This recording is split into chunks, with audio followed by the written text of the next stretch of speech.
Kenny Drugs. Congratulations to Gary Audie of Morrisville, our latest winner in WDEV's Fairness to Fans contest. You can win tickets to see the Sox take on the Tampa Bay Rays on the 4th of July at Fenway Park. Fill out the entry form at WDEVradio.com, then tune in Monday, June 27th during the noon hour. If we call your name, you'll have 5 minutes and 50 seconds to call in and win. The LaRue Brothers Transmissions Fairness to Fans machine, only on WDEV. The Brady Farkas Show is produced and funded by WDEV and the Radio Vermont Group. We welcome listener feedback. Email your comments to WDEV@radiovermont.com. The teams you care about. Mac Jones is good. That's not the question. The question is he good enough to win repeatedly in this loaded AFC? The stories that matter to you. If I'm Xander Bogaerts, I need 3 things in order to get over that insulting contract offer. This is your home for New England sports. Jason Tatum, superstar. Book it. This is the Brady Farkas Show on WDEV AM, FM, and WDEVradio.com.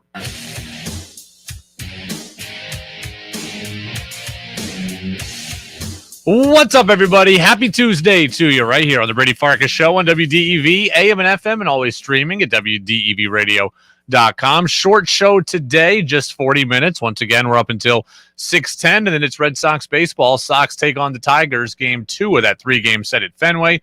First pitch, 7:10. Rich Hill is on the mound. The bosses just texted into the Napa-Morrisville, Napa-Waterbury text line and said, "We're listening today." First off, are you not listening every day? Second off, I don't know how I feel about that, actually, now that we're thinking about it. Because, look, when the boss is not listening, we can do what we want. We could talk about the bosses and they don't have any idea, but now that they're listening, I feel like I got to be on my best behavior. I don't know how I feel. On one hand, I'm offended. You're listening now. Why are you not listening every day? On the other hand, I'm like, you know what? If you're not listening every day, we can just do our own thing and we could go off the runway. Maybe I like that better. I don't know how I feel about this. The boss is listening. How should I feel about this? 802-585-3026. We do have a guest list short show today, but I did speak with former UVM Hoops coach Tom Brennan today. That's on our podcast channel on Apple Podcasts and Spotify. We talked about Ben Shungu getting that pre-draft workout yesterday, his NBA future potentially there. We talked about the workout with the Charlotte Hornets. Go listen to that. We'll talk about the Celtics here as we start our, really kind of deep dive into the off season. So you can get in on the Napa-Morrisville, Napa-Waterbury text line, as the boss did apparently at 802-585-3026. It's your locally owned Napa stores in Waterbury and Morrisville. Facebook Live, YouTube Live, and my Twitter account will take your comments anywhere that you feel like giving them to us. 5, 4, 3, 2, 1. And here we go. The boss says they listen 2 to 3 times a week. Is that 2 to 3 times for a minute or 2 to 3 times for the entire show? I don't know.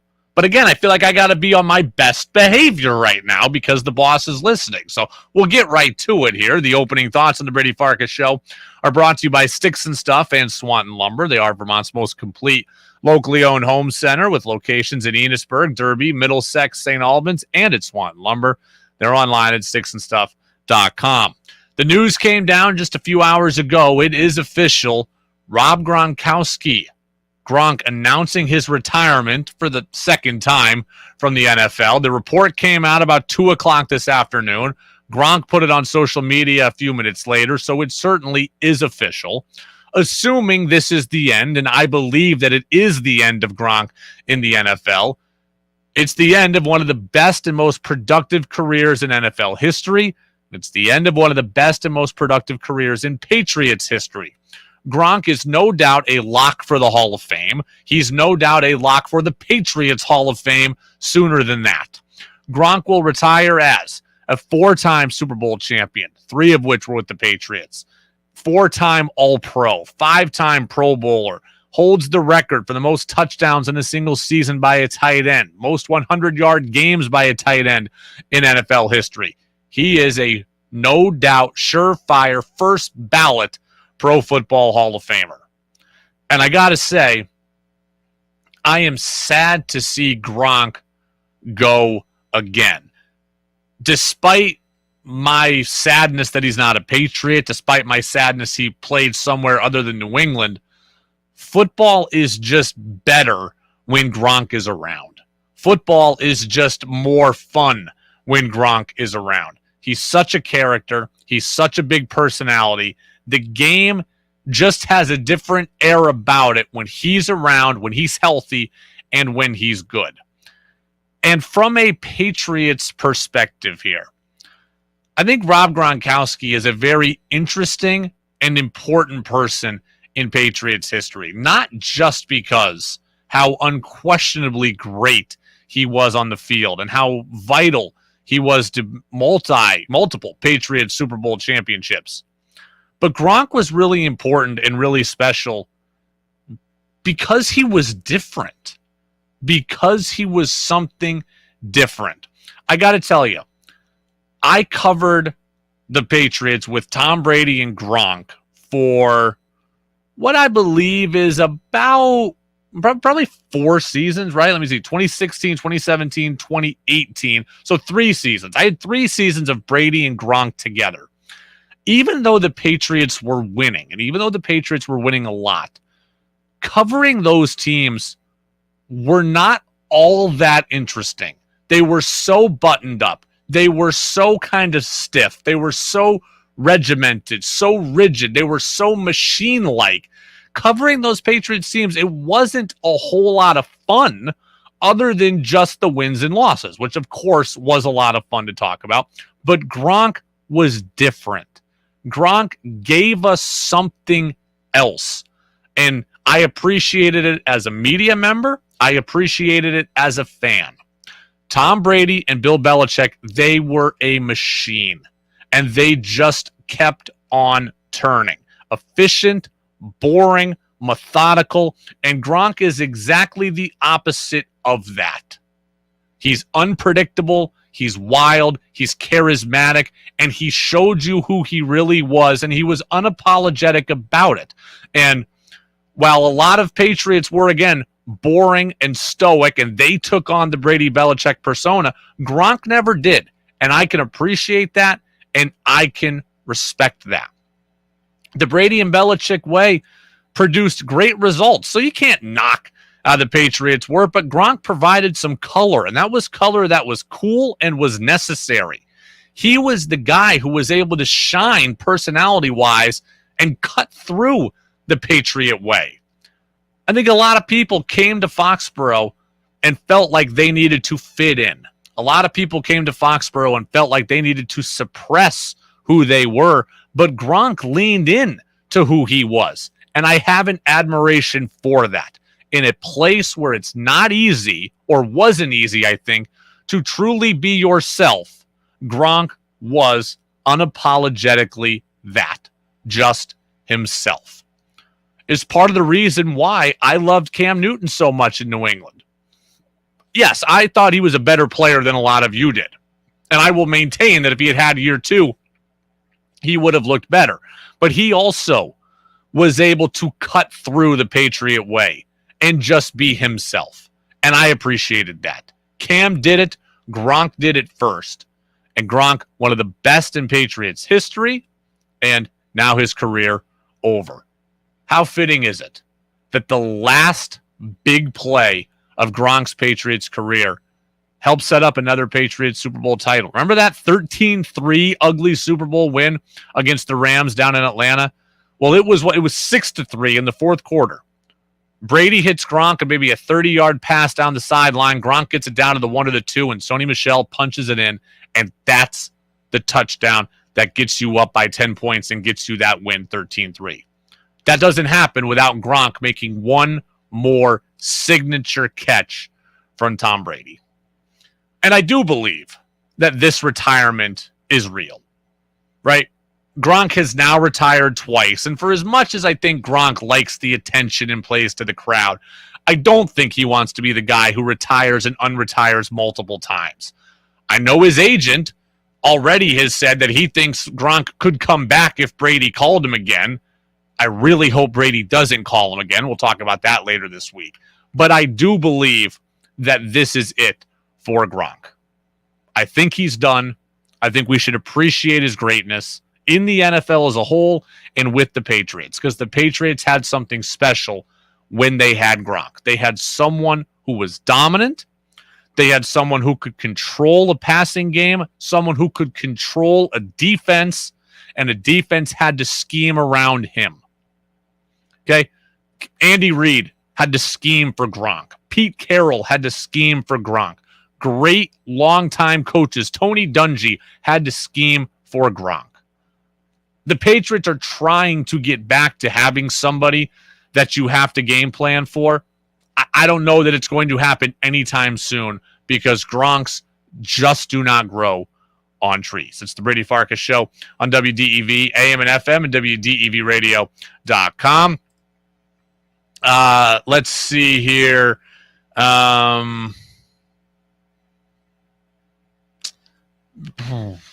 Brady, talk about the fact that okay, someone's trying to talk to me about basketball. I'm not going to get to basketball just yet. We will get to the Celtics. I got to stick on Gronk because we can talk about Gronk in glowing terms, and I just did that. But we also need to talk about Gronk right now in the terms of this ridiculousness. I'm going to flip the switch here in like 0 to 100 here. Gronk was great. I loved him in New England. I just did that. I did that reflection for 6 minutes. Now I need to go in for 6 minutes because much like when Tom Brady retired briefly, Gronk also did not mention the Patriots in his retirement post. All he did was mention the Bucs. What are we doing here? Gronk, you have to be aware that you just retired from football, not just the Tampa Bay Buccaneers. Like Tom Brady, your omission of the Patriots was glaring, it was noticed, it was unnecessary, and frankly, in my mind, it was unacceptable. I was furious at Brady. I am mad at Gronk.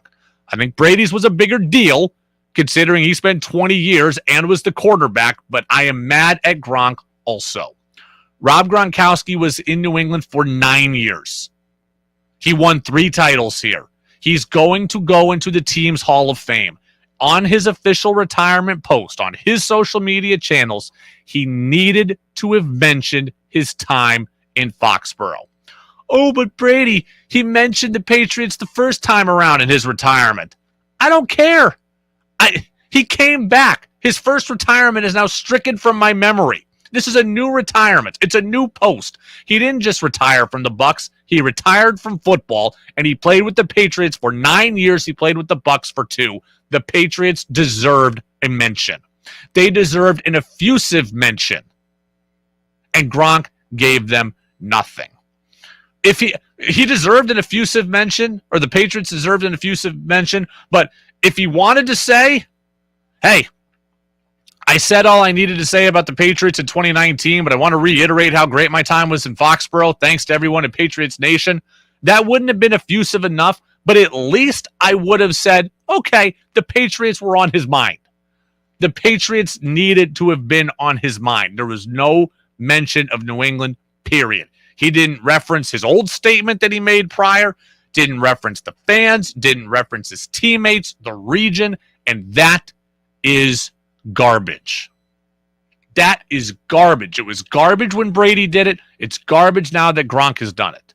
The New England Patriots were part of your career for 9 years. They gave you a chance. They helped make you a star. They helped develop you. They helped make you rich. They got you endorsements. They paid you handsomely. You won 3 titles. And now Gronk is going to be on Easy Street for the rest of his life, in large part because of what happened in New England, and it didn't even get a mention. Unacceptable. I see CJ on the text line, 802-585-3026. Brady, have you considered that the Patriots just might be the problem? You know what, CJ? I have. Gronk didn't mention him. Brady didn't mention him. Have I considered the Patriots might be a problem? Yes, I have. And if Brady and Gronk hated Bill Belichick and they want to spite him, then fine. You can have that. If you want to stick it to Belichick and you want to omit him, then okay, go ahead.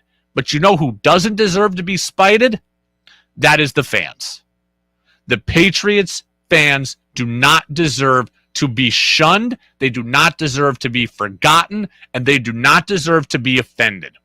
Patriots fans, look, I mean, who remember 2 years ago's retirement? I don't care about anymore. This is the one that matters because this is the one that is final. Okay, I don't remember what he said 2 years ago. You could say it again. You are allowed to talk more than once about the Patriots. It doesn't have to be like, oh, I did it 2 years ago. That's it. No, you can talk about good memories in your life more than once. I'm not as mad at Gronk as I was at Brady because Brady was here twice as long and won more Super Bowls in New England. But, I mean, my God, a lot of people, a lot of fans, a lot of our listeners loyal to Gronk supported him through all of his injuries, and there were a lot, all of the down times. I championed Gronk. When Gronk retired the first time, when he was crying about the effect football had on him, he was going into CBD and all that, I stood there and I talked great about Gronk and said I supported his decision and I was rooting for him and all that. We stuck with Gronk through all the hard times and all the emotion, and we were there for the good times as well. The fans deserve their flowers too. The fans deserve their flowers too, and they didn't get them. Rob Gronkowski's social media post was solely about the Bucs. He didn't even mention his own family, which I thought was egregious. He should have mentioned them, and he should have mentioned the Patriots. 802. Am I overreacting? I'm sure someone else thinks that I'm 802, thinks I am. 802-585-3026. Text on the text line, do you think Gronk returns again? That neither Brady or Gronk mentioned the Patriots is blasphemous, despite whatever harsh feelings may still exist. It's another slight at Belichick and Kraft, and it seems intentional. I really think, honestly, I do believe that Gronk consulted Brady and talked about this with Brady. The post that didn't mention the Patriots, I believe, had Brady's blessing. I'm not really into conspiracy theories. I'm not really trying to make this a bigger deal than it is, but I believe that Rob Gronkowski does not do much of anything in football without Tom Brady. I think Tom Brady and him talked about this post, how it should be crafted, and Brady was like, bro, I didn't mention the Pats, you can't either. That is what I feel like went down here. It's egregious that Gronk did not mention the Patriots. Agreed. It is spiteful to the fans.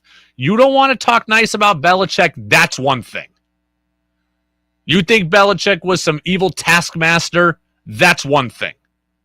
But not mentioning the fans, the region, the memories, that is just a knife to the back. And I don't appreciate it as a fan, and I don't appreciate it as someone who helps be the mouthpiece of the fans. It is just, it was ridiculous. You're going to retire. You have however long you've known to craft the perfect post.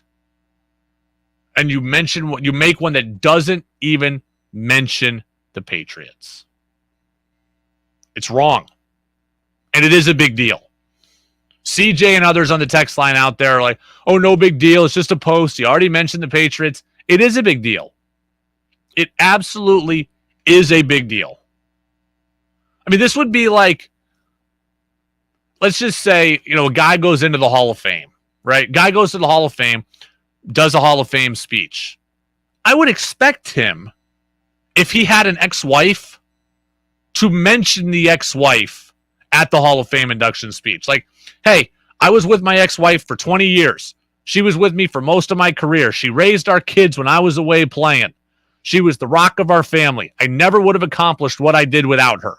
I would expect an athlete to say that, even about his ex-wife. And if it wasn't said, I think it would be wrong. I think that this was wrong. Gronk owed it to the Patriots fans who supported him. And he didn't.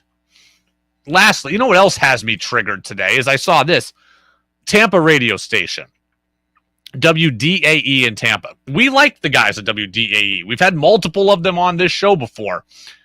They tweeted out a graphic of Gronk and said, "Thank you, Gronk," among some other things. And they were going to go like wall-to-wall Gronk coverage on their shows. And I'm like, get a grip. Get a grip. Gronk was a rental player to Tampa. New England is the wife. Tampa was the mistress. Okay? You didn't mean, it's not that deep. You didn't need wall-to-wall Gronk coverage on Tampa radio. If you're not aware, your hockey team is in the Stanley Cup Finals. I think that takes precedence over thank you, Gronk graphics and wall-to-wall coverage. It was not a long relationship. You used him for a title. He used you for another title. Brady used you both. And that was it. New England's the wife. Tampa was the flirtatious period there in the mistress, and now it's over. So Gronk is ours. He's not yours, and that's it. And if you retire Gronk's number or put Gronk in the Bucs Ring of Honor, then that's going to show how pathetic the Bucs franchise really is. That a guy for 2 years means that much to you. I mean, my goodness gracious. Gronk is ours, not yours. The relationship matters to us. It does not matter to you. At least it shouldn't. It's truly pathetic if the Bucs and their fans are this attached to Gronk and radio stations are halting programming to just talk about Gronk and his retirement. There aren't that many memories to hang on to. We're the one with the memories. So, there you go. 802-585-3026. This is the Brady Farkas Show on WDEV, AM and FM, and WDEVradio.com. All right, let's step aside. Let's get to the Celtics. I told you something last week about what the Celtics need. Smart people around basketball are agreeing with me. I'll tell you what that is. That's next on DEV. Hi, my name is Jeff Gould. I live in Barrie, Vermont, and run J. Gould Plumbing and Heating. I'm here to talk to you about Central Vermont Home Health and Hospice, an organization that is very dear to me and my sister Elizabeth's heart. CVHHH's hospice team cared for my mother, Barbara Gould, a nurse who worked for 50 years in this community at the end of her life. CVHHH's hospice nurses embraced me, my mom, and my family with warmth and kindness that helped us through a very painful time. They explained what to expect as Mom declined and were always available to answer our questions. Mom received the same high-quality care that she valued and provided as a nurse. Elizabeth and I are forever grateful. So please join Elizabeth and I and donate to Central Vermont Home Health and Hospice's Spring Appeal.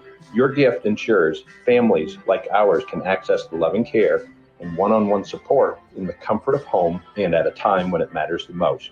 Please donate at cvhhh.org.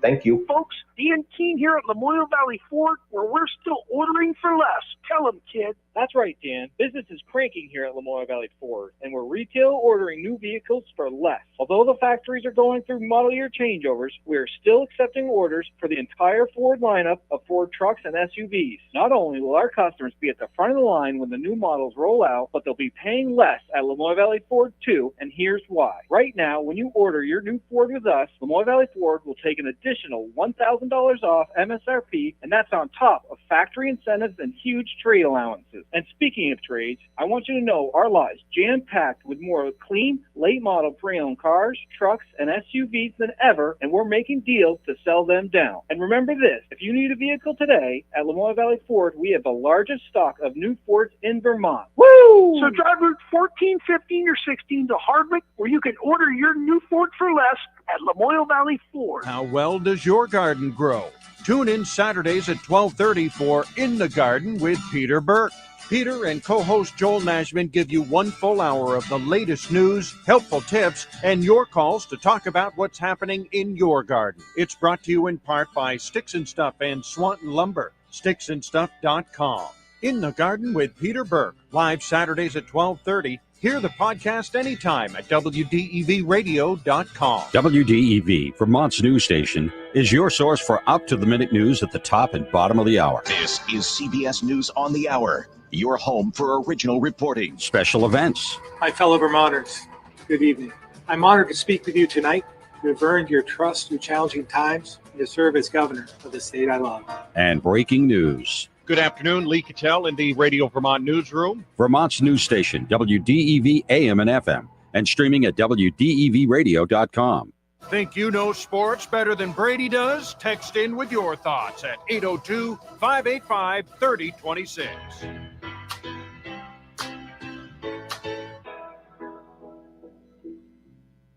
Now it's back to the Brady Farkas Show on WDEV AM, FM, and WDEVradio.com. Welcome back in, Brady Farkas Show right here on WDEV, AM and FM, and WDEVradio.com. You know, Brad Stevens and Wick Grossbeck spoke today about the Celtics. We'll have more from what they said as we move through the week. But one thing that I'm hearing about the Celtics coincides with something that I told you last week. We talked very briefly on Friday after the Game 6 loss about the Celtics' needs this offseason, and I told you that I thought the Celtics needed a backup point guard who is pass first. And I mentioned Ricky Rubio. I said, who is the Ricky Rubio for this team? Who is the Chris Paul for this team? Those are specific names that I mentioned. Well, Bobby Marks, the former general manager of the Brooklyn Nets, he agreed with me on what the Celtics needed.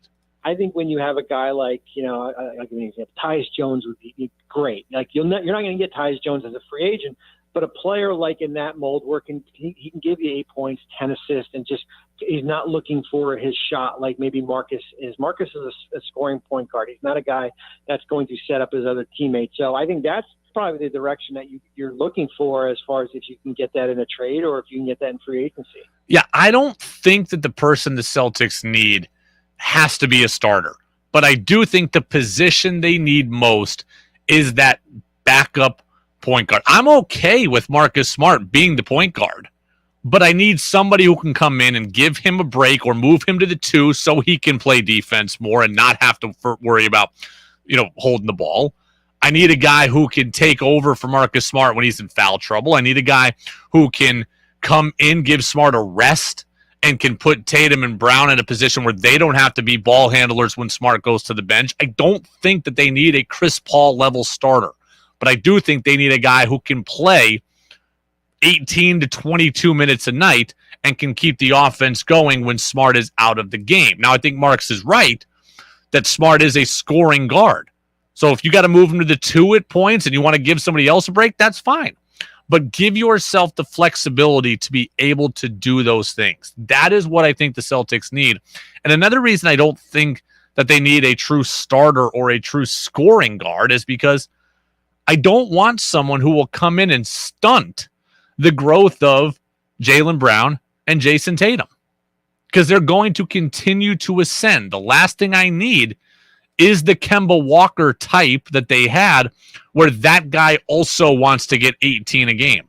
I need my guy to come in and get you 6.5 a game, but give everybody a rest and allow you to have some flexibility in how you do your lineups, okay?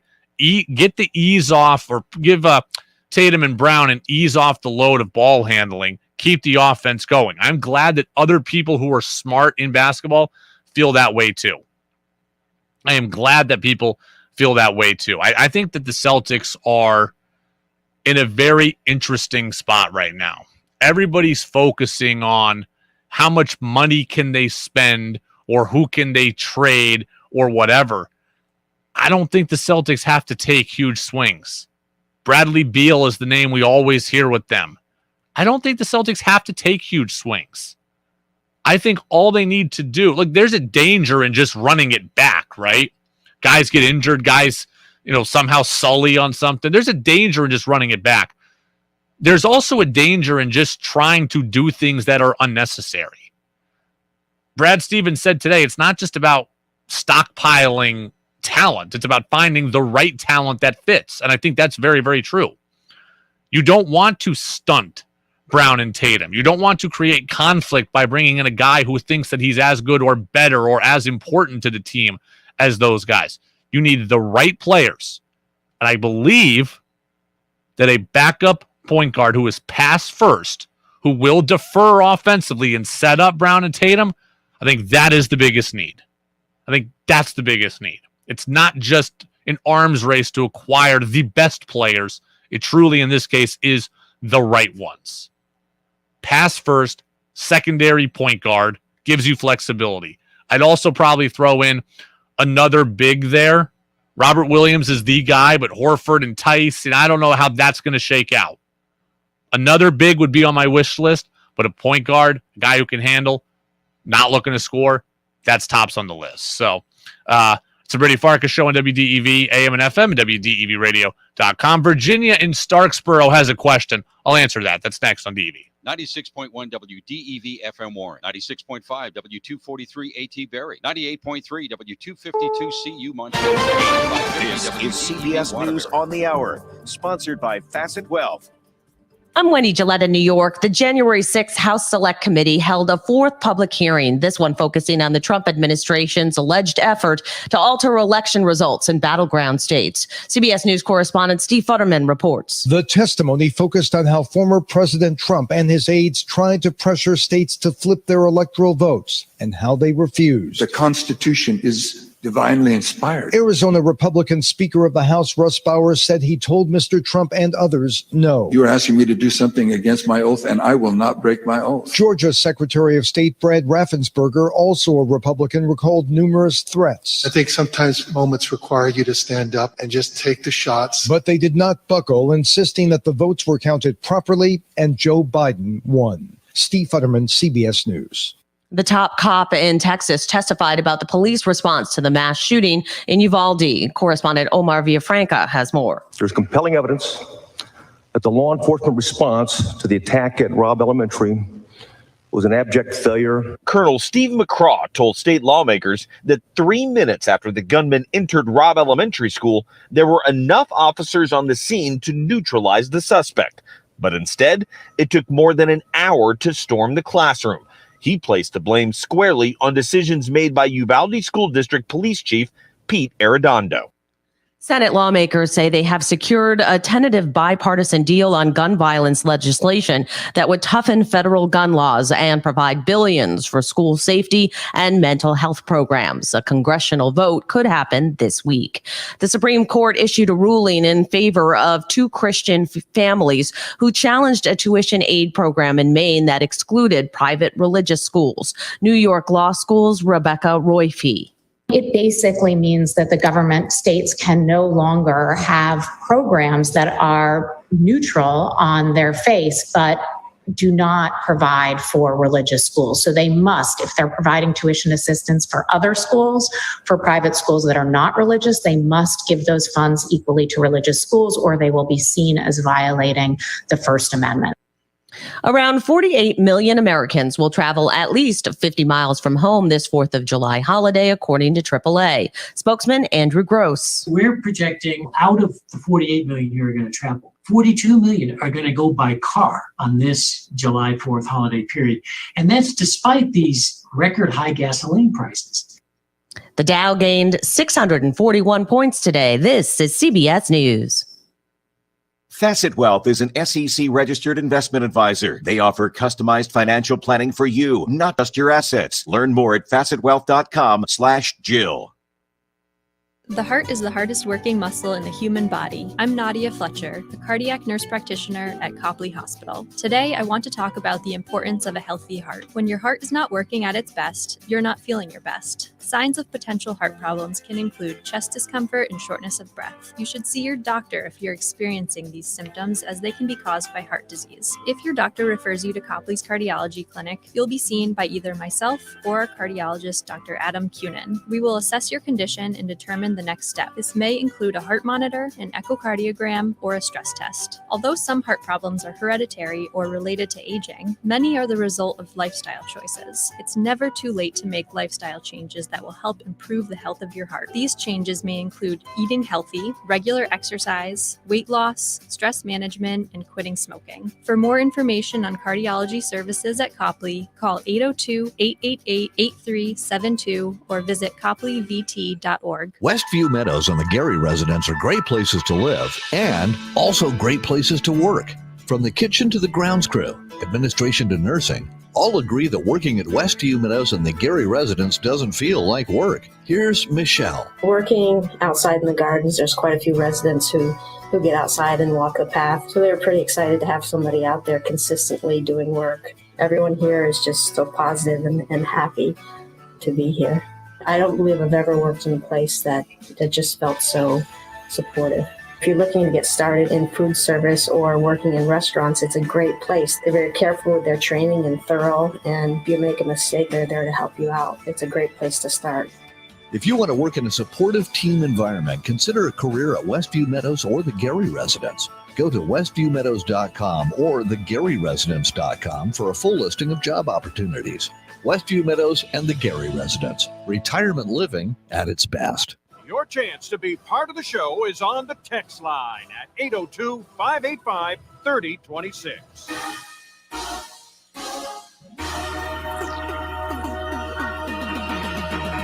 Now it's back to the Brady Farkas Show on WDEV AM, FM, and WDEVradio.com. Welcome back in, Brady Farkas Show, right here on WDEV AM and FM and WDEVradio.com.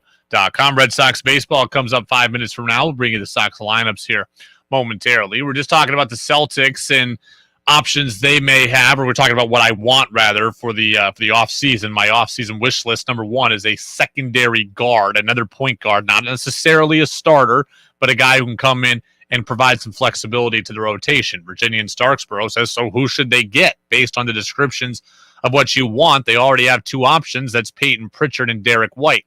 I don't trust that Derek White and Peyton Pritchard can be that guy. Derek White doesn't strike me as a great ball handler. He was much better at just standing in the corner, catching and shooting, and just kind of being, sneaking up on guys. I don't want him holding, I don't want him with the ball in his hands for 15 to 18 to 20 minutes a night. Peyton Pritchard, I like. He's a scoring guard. I don't think that he's necessarily a great ball handler. He's also not big enough probably to play the position at the level that they would need. Elfrid Payton is a guy that Peter and Williston mentions. He is an unrestricted free agent. He comes in to the market this year at 28 years old, I believe. So sure, he's a possibility. Ricky Rubio. Ricky Rubio is a guy that I would want the Celtics to get. 32 years old, unrestricted free agent. I know he's coming off an injury, so I'd have to have him check out that he's healthy. But Ricky Rubio would be a guy that I absolutely would go out and get. Now, he made $17 million last year. He's going to have to play for a whole lot less than that in order to play for me. But if he wants to play for a championship, Ricky Rubio is a guy that I would 100% try to get. Tyus Jones, 26 years old, bird rights, probably going to end up being too expensive. Rajon Rondo, too old, I think. Too old. So, I mean, that's not, I'm not really looking at Rondo. But Rubio is a guy that I would be interested in having. You look at Rubio last year. Let's see. Now, he played last year in Indiana, played 34 games. I'd have to make sure that he is healthy, but Rubio would be a guy that I like here. So, he played for Cleveland last year also, remember. So he had a good year in Cleveland. Then I believe he got traded here at the end of the year. I'd have to go back and look at his timeline, but he finished in Indiana. But see exactly what the story was for Rubio. Torn ACL, so he's probably not even going to be ready right away. This was in December. So, he's probably not a lock for the beginning of the year, but he would be a guy that I absolutely would be interested in, as you move forward here. So Ricky Rubio would be a guy that I like.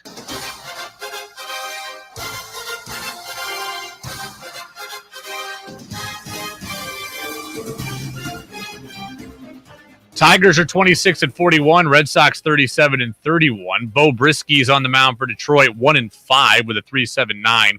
Rich Hill for the Sox, 2-4 with a 4.42. Robbie Grossman leads off for Detroit in left. Javi Baez is at short. Miguel Cabrera, the DH. Eric Haas is the catcher, hitting just 202 this year. Riley Green's in center, the youngster. Spencer Torkelson's at first. Jamer Candelario at third. Jonathan Scope at second. Will Castro is in right. How about 6 through 8 in the Tigers order? 198, 183, 195. Woof. Jarren Duran leads off for the Red Sox at 310 so far. Rafi Devers, 330. JD Martinez, the DH at 335. Xander Bogaerts at 332. Alex Verdugo is in left. Trevor Story is at second. Franchi Cordero, he of the multi-hit, multi-RBI performance, he is batting seventh at first. Christian Vasquez, the catcher, and Jackie Bradley Jr. is in right field, and he bats ninth. That's going to do it for us. Brady Farkas Show out. You can check us out on our podcast channel on Apple Podcasts and Spotify and WDEVradio.com. Go check out the interview with Coach Brennan, which is live there as well. So appreciated my chance always to talk with Coach Brennan on a Tuesday. Red Sox baseball is coming up next. I'll see you tomorrow for another short show, 40 minutes, 5:30 to 6:10, leading into another Sox game on DEV.